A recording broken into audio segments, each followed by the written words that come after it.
this week's Hello, everyone.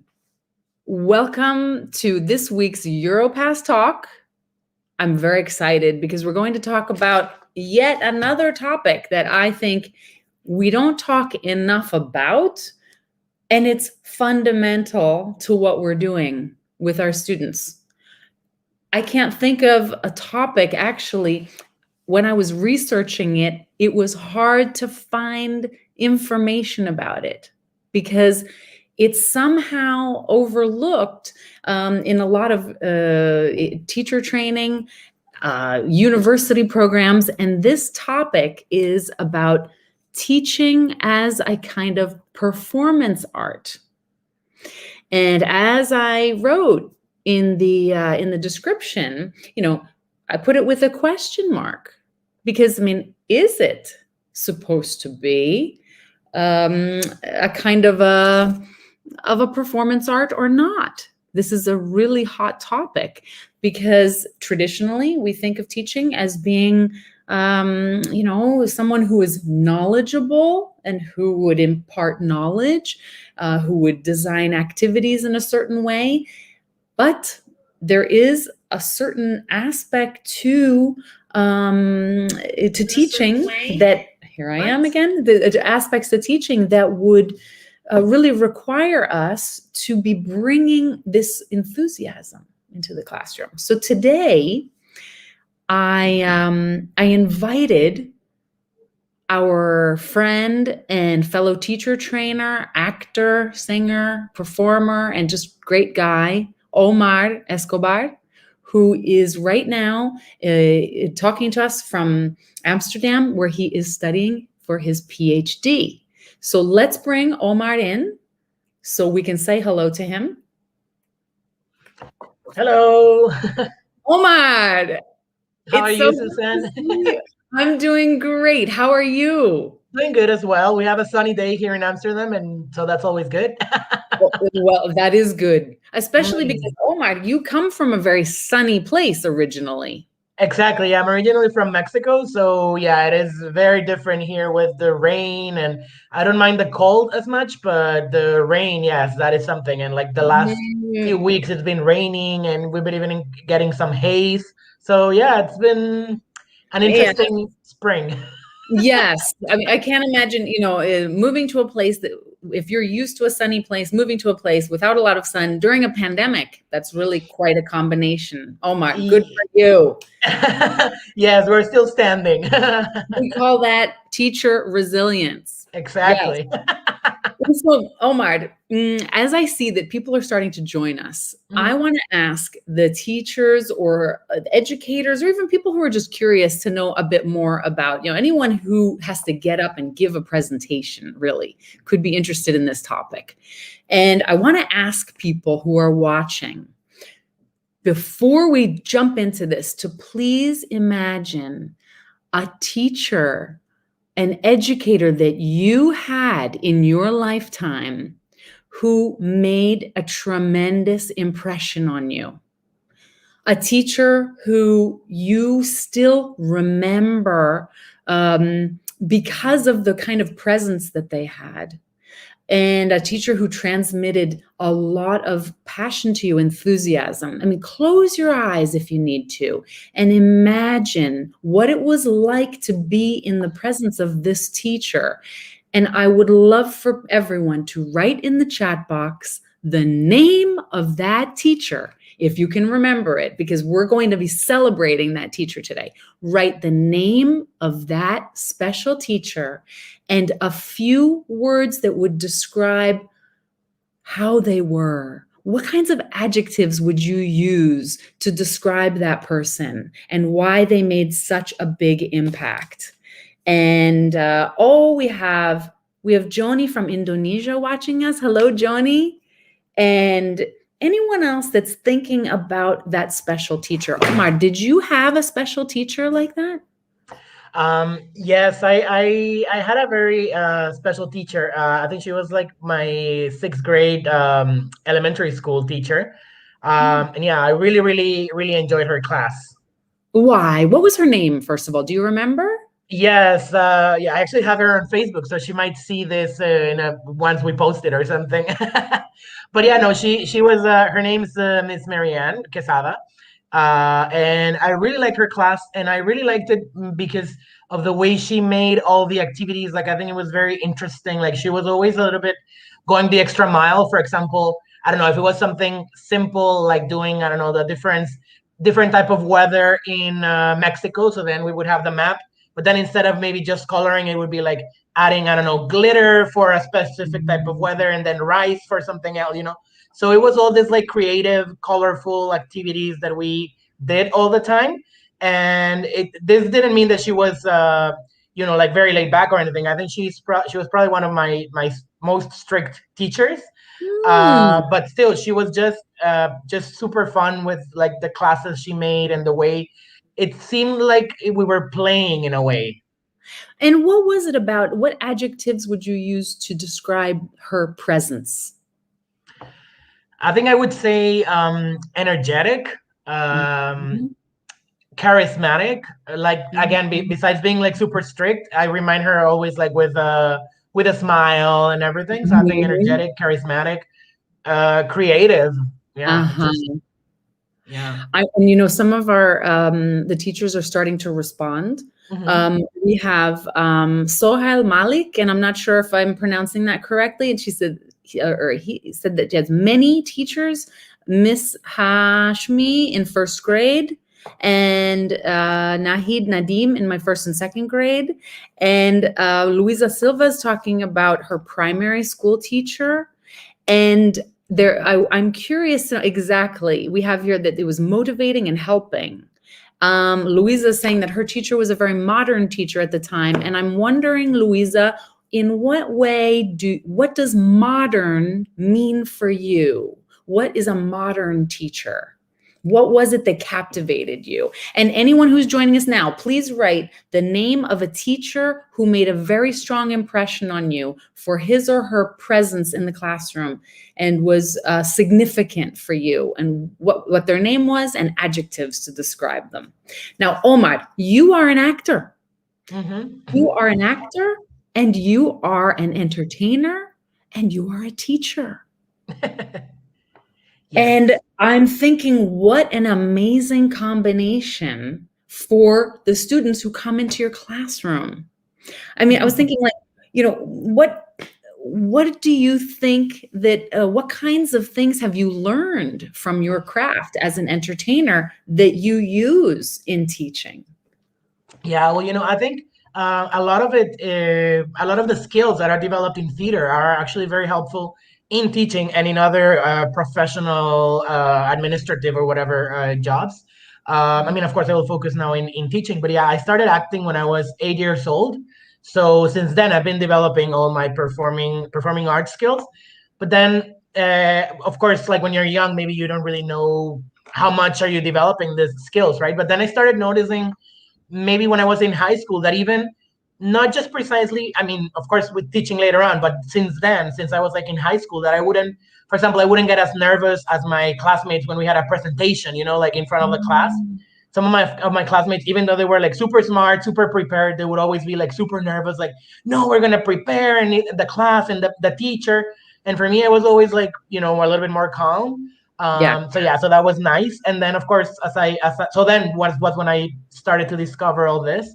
And then when I started the teaching, yeah, it felt like very natural. Like it seems to me like also like teach when you teach, you're also like on a stage in a way, right? Mm. Like of course you don't want to be the only character there. You want to involve your students as well. But I mean, for instance, you are the one that they see whenever they come in, right? When they first come in, you're the person that's there, so you're that presence. So I think since there, being a performer, you already have developed this sort of presence of being there. Maybe. Oh, no, I'm sorry. You just said developing a presence of being there. Okay, so Mhm. maybe for you that might be natural, but for people who are watching us, they might want to know, well, how do you do that? What does it mean to have a presence so that students know you are there? Can you give an example of how you do that? Yeah, I think a lot of it has to do with well, first of all, like how you like your posture, for example, how you are when they yeah, we're all like going like this now, right? But yeah, no, like when they're entering the classroom, right? Like show that you're there, show like yeah, maybe like as I said, like sitting with a proper posture or standing even better with a proper posture. I don't know, like just And proper posture means that you are aware of your shoulders. exactly, yeah. Aware of your shoulders. If you're standing, for example, standing up straight, not like slouching or whatever. Not maybe like not being on your phone or whatever. Being also like acknowledging. Like it's funny because even though actors usually have the fourth wall, we also have to take into account the audience, right? So this is another thing. Like you acknowledge the people that come in, right? So you don't have to talk a lot to them, but just like a smile or hey, how are you? Or good morning, depending. So yeah, but just being a little bit more including your students as well. And yeah, and as I said, like standing straight, being yeah, having like maybe like a Demanding. welcoming tone of voice, but yeah, but just friendly, but still like maybe a little bit higher, like not being not speaking too soft or whatever.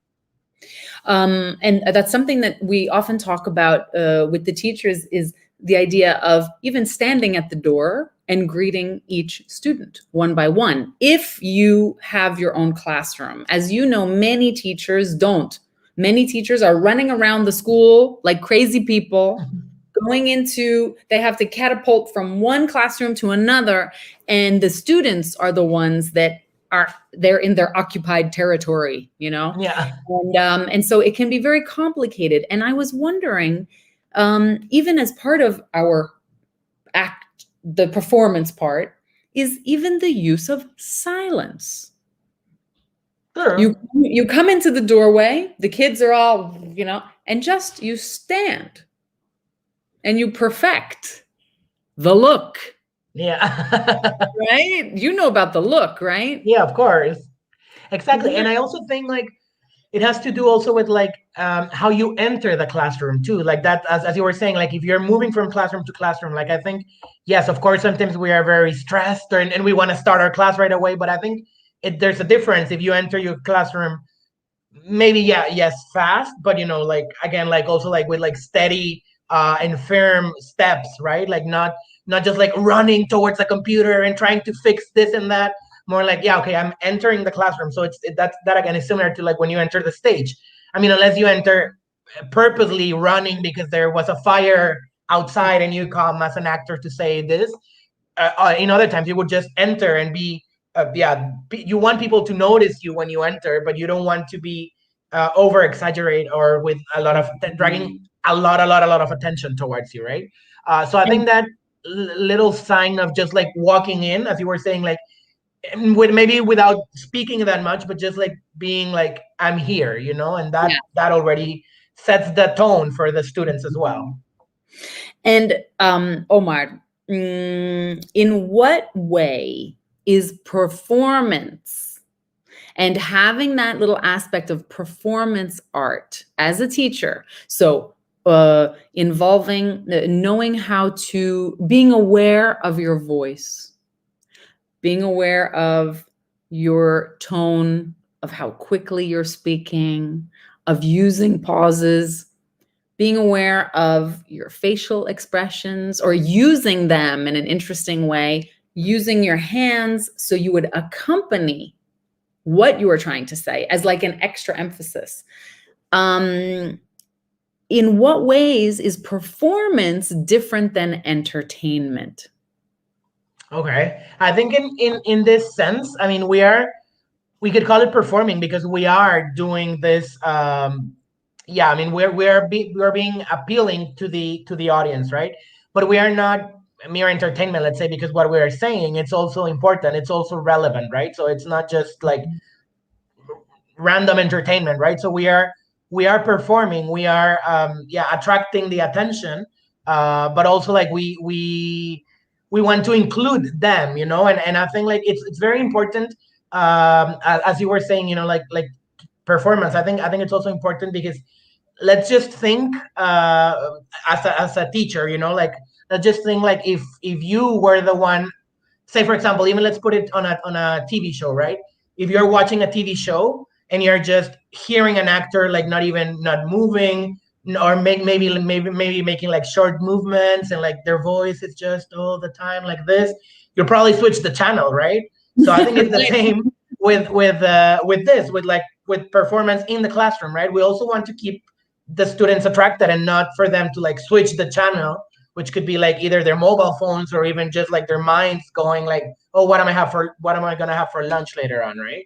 Yeah, well, I mean, teachers, they're definitely aware of the fact that they lose the students' interest, but sometimes it's not very clear to them what they can do Mm-hmm. to command that kind of attention. And Yeah. I was thinking that when you were talking about an actor who is monotone, I mean, there could be, how can I say, I think even just being aware of how our voice, the musicality of our voices. But Mm-hmm. how can a teacher know what they're doing? What could you suggest so they could learn more about their style? Well, I think they can, for example, they can maybe like record themselves, like either like video or like through just like using the voice recorder from their phones. Because I think sometimes maybe we would think that we are doing this like super animated stuff, and then we look at ourselves, and then it's not the truth. Which is why also like when we rehearse, we have mirrors, right?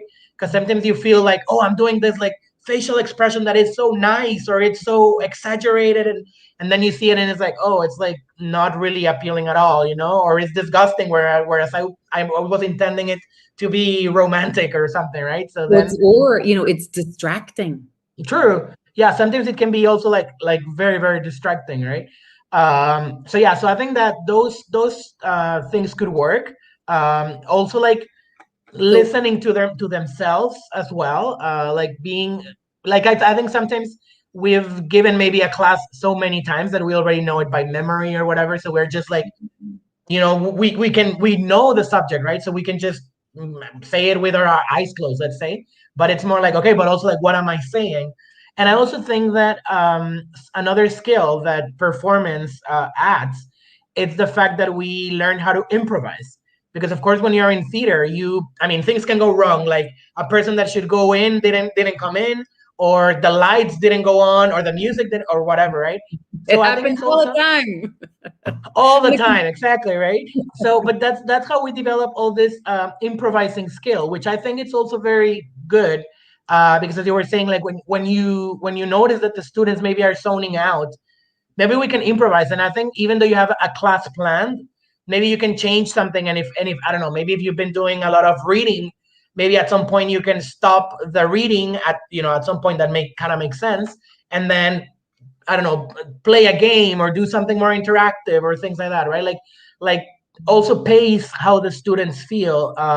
It also depends a lot on the time you give a class, as you probably know. Like it's different if you give a class at 8 a.m. where kids are basically sleeping, then maybe you give it after, I don't know, physical education class when they come like really excited and this and that, or if it's right before lunch or right after lunch.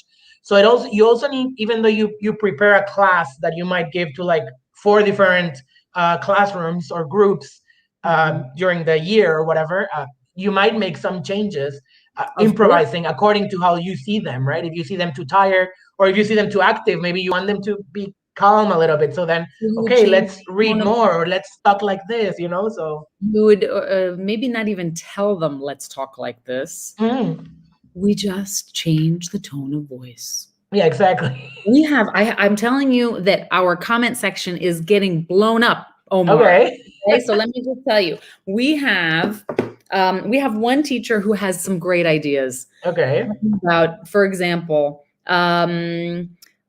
mimicking different voices. Using facial expressions, head nodding, of course, all of that nonverbal feedback that Hmm. can, instead of always having to use your voice, and then using objects in your hands as a demonstration, as a metaphor, as a symbol, a prop, right? So like, this is my pen, but it could also be my, could be my Sure. suit, or it could be, it could be something that I use in another way. And it also can help control our hand movements.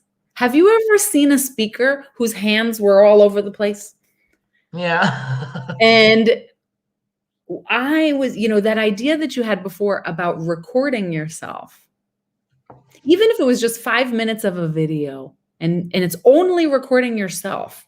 And then, as I would often say to teachers, you go home and you open a bottle of wine and you close the door, make sure no one's around, and then you watch the video again, because it can be very embarrassing. Of course, but and also I think like maybe getting feedback, like if you get, I don't know, if you live with someone, you can also get feedback from them as well, right? Because sometimes maybe we think something is not good to our perception, but maybe to somebody else is like, no, this is great, don't change it, right? So also getting an opinion of somebody else, I think that could also help. So yeah, it's of course somebody, as you said, that maybe you're very confident with, because it can be embarrassing, maybe like performing or showing your class to somebody else, right? But yeah, I think that can help a lot. Yeah. And what about peer observation? What about inviting another teacher into your classroom to give you some feedback about how you're using the space, how you're Yeah, using the body? I think that is actually really a really good idea. I worked at a school where we had the coordinator would come in and do that. I mean, of course, he would evaluate other stuff like of our teaching per se, but a lot of it was also like the use of space, the use of your voice, your movements, and all of this, right? So For I example, think, how are you supposed to use the space if you are being a good teacher performer? Do you have a well, specific? you need, in my opinion, I think you need to use the whole space again, like not being just like standing on one place, right? But also being, again, like what you want is to keep the attention of the students, right? So then move again. You don't want to be moving maybe the whole hour or 2 hours or as long as it is. But yeah, but maybe move a little bit, then move to another side, then maybe to the front, and so that also like people get all this different angles, right? Again, I mean, I'm relating it to TV maybe because it's something it's a good example, I think, but also like, again, if you had a TV show that's only focused on the kitchen, and that's it, and you only see the actors from the same camera angle, then of course it at some point it becomes boring, right? That's why in TV they have all these angles and they switch it to one to the other, and just to make it more entertaining. So you also want to make it a little bit more appealing for them, and so that they can change a little bit the information that's in their minds, right? Now, one things that teachers can definitely use to sort of increase their performance capabilities, let's say, is use of suspense and surprise. Mm-hmm. And especially at the beginning and at the end of a lesson. You have the students come in and then you ask, maybe you want to talk about Shakespeare, but you don't say, okay, children, today we're going to talk about Shakespeare. And everyone, please take your books and open it up to Macbeth. I mean, what would a performer teacher do to kind of capture attention with a bit of surprise in 30 seconds when talking about Shakespeare? Yeah, well, I mean, I could think it right, just right off the bat. I would think that maybe you can start with like a quote from, I don't know, a play that you consider interesting, Macbeth, Romeo and Juliet, whatever, right? And then maybe even like a not so popular play from William Shakespeare, so that students are like, what's happening, right? Maybe if it's something super common as Romeo and Juliet, then they will already know it. But then if it's something else, maybe you can, okay, and what do you think this come from, and then maybe start yeah, just like leading them a little bit on. And then I also think that, yeah, maybe you don't have to focus on just Shakespeare and giving, like all the story or whatever, but you can maybe even like make them role play a little bit of certain scenes, right? And maybe even role playing them in a different manner, like, so maybe, I don't know, like Romeo and Juliet, but now let's play it as if they were, I don't know, grandparents, old people, or as if they were switch the characters. A guy reads Juliet, a girl reads Romeo, etc. Right? Hmm. And also, I was thinking about the fact that a lot of our lessons are happening online.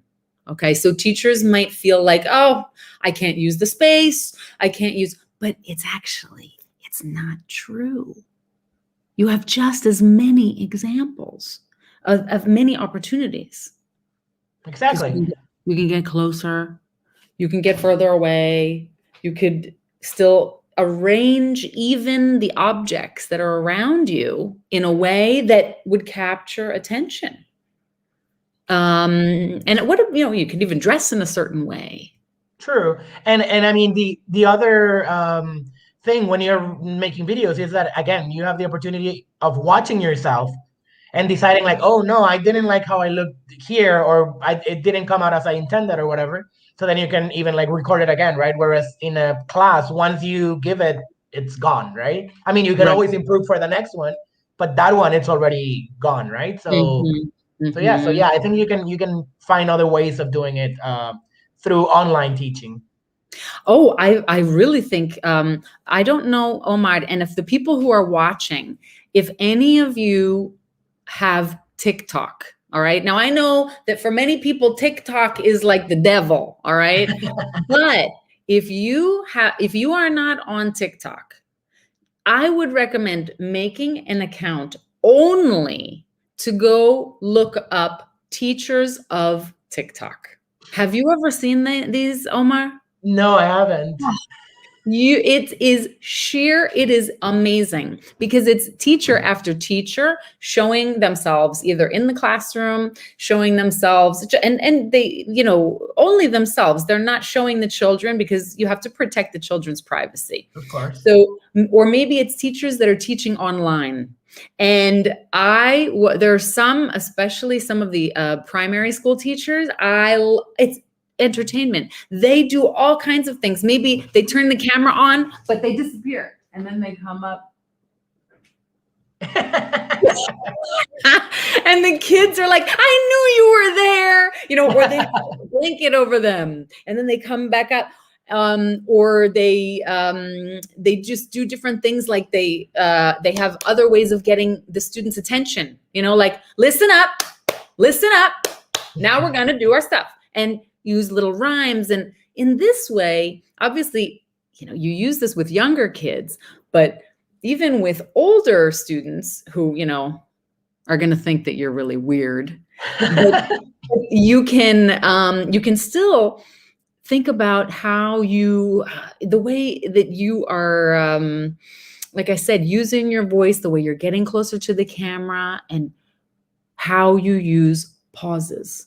Because think about it, when we go to the theater, if that actor is like, high energy the whole time, you're like, Yeah. Yeah, of course. You have to manage. Also, like, I mean, an excess of everything, it's always too much, right? So even an excess of like a high energy, at some point it gets like tiring too, right? So it's kind of like you have to pace it a little bit. And as you were saying, also, like, I think also older students still like to get this type of performance in class, right? Like, for example, once I was teaching adults, so like full grown adults, like 30-year-olds, and then I made this. So I made teams. It was like a 1 month course. So I made teams, and throughout the month, they were earning points. So it was kind of like Harry Potter's houses. And then they would get so excited about it, and then they would even like compete even more, because I had given that course before without doing that. And of course they would do the activities, but at this point they were like getting super engaged, and they were like really excited. And then of course we had every Friday we had this like small ceremony of, like, oh, this, because they had to name the teams, right? the So this ceremony. team won blah blah blah how many points, and this team blah blah blah. And even though they were adults, they were all like, like little kids, like excited, like, oh, I'm getting these points, blah blah blah. And then the one, in the end, after the month, like they got like a simple prize, like a bag of candy and whatnot. So nothing even like But I mean, really I expensive. think what you're saying is the performance aspect has to do with creating a new kind of situation, so it doesn't feel like a classroom. And then even Exactly. if you do some type of a ceremony, maybe you would put on a robe, and you would do it in a way, you were at one of my courses, and I often like to put on the graduation music, Exactly. and and you change the tone, and you make it seem very serious, and like we're and I think in this way we have a million opportunities without feeling like we need to be Broadway stars. Exactly. And also, like, you don't need also like to spend a whole lot, as you were saying, like when you play this graduation song, like it's not something that you spend a lot, but you just add your voice and this, and and it just gives a little bit of a different feel, right? So like, same with me with this Harry Potter houses thing. I was more like, I was kind of like this Dumbledore thing, but more like with the voice and all that. Like, it's not like you have to dress up like Dumbledore, right? But yeah, just We can add. try we can try to use different accents and True, to of get course. Yeah, that. yeah. Absolutely. Just make it as entertaining as you want, and and I think that helps a lot. And as I'm saying, like, I think every age, in the end, that ends up falling for that, even though they might be a little bit more at the beginning, a little bit more like, "Ooh, what's happening?" In the end, I think they will enjoy it. And once again, though, we want teachers to realize that we're not talking about trying to entertain. It's that Exactly. we're trying to take our enthusiasm and find ways to channel our enthusiasm, which doesn't mean that we are on totally electric the whole time, but that we would even create activities that would be transmitting something. I One of the most interesting things, storytelling, knowing how to tell a story in a way that's going to keep them interested. And there was a quote that I read, that like, yeah, not trying to worry, not trying to be enthusiastic, but just focusing on things that will convey our enthusiasm. Because in the teachers that are watching right now, I actually was wondering if the teachers who are watching, there are basically three macro skills that they say that we can use, that we can take from acting or from performance art and use. And one of them would be use of voice, use of body, and use of space. And I would love it if the teachers who are watching, which of these three do you think you are the strongest in? In use of voice, which means, do you whisper when you want their attention? Or do you get really excited and you talk fast and then you slow down? Or use of body, in using your facial expressions, your gestures that would accompany in a coherent way, not in a distractive way. And then the use of space. Do you change around the classroom? Do you use different objects? Do you make the students use the space in interesting ways? Please write in the chat box what you think you're strongest at. Use of space is the best for effective results. And what about the other teachers? What do you think? What is it that are your strengths, and what perhaps are you curious to work more on? And Omar, you are currently teaching a course at Europass. Yes. Yes, tell us about it. Yeah, well, I have the online teaching course. It's the ABCs of online teaching, in which actually I give some tips and some ideas related to how you can make this online teaching a little bit more interactive, a little bit more entertaining, or yeah. So maybe there's And some it's tips called and the tricks. ABCs of online. Teaching. Yeah, the ABCs of online teaching. I think somebody Yeah, Europass placed it in the comments. they linked it. Yeah, so then we can always see it there as well. But yeah, so that's the one that I've made so far, and of What would course. do you have like just, I don't know, 3 tips that you could give teachers that would be really useful for them tomorrow? Or, anything that pops in your head that you were saying in trying to make online teaching more engaging. Okay, on online teaching, I would say the use of voice. It's very, very, very interesting. It's because again, we're also like sitting in front of a computer, right? So it's a way of like how we manage our voice can be very appealing or very distracting as well, right? I guess also for online teaching would be also like trying to create different type of activities again, so that they don't have to be maybe listening the whole time, right? Also like making more interactive, so it's like, okay, of course we need to teach stuff, so then we teach a little bit, but then we switch to them, they can do like yeah, like certain activities. Some of them I mentioned them in this course. I mentioned some of the apps that we can use.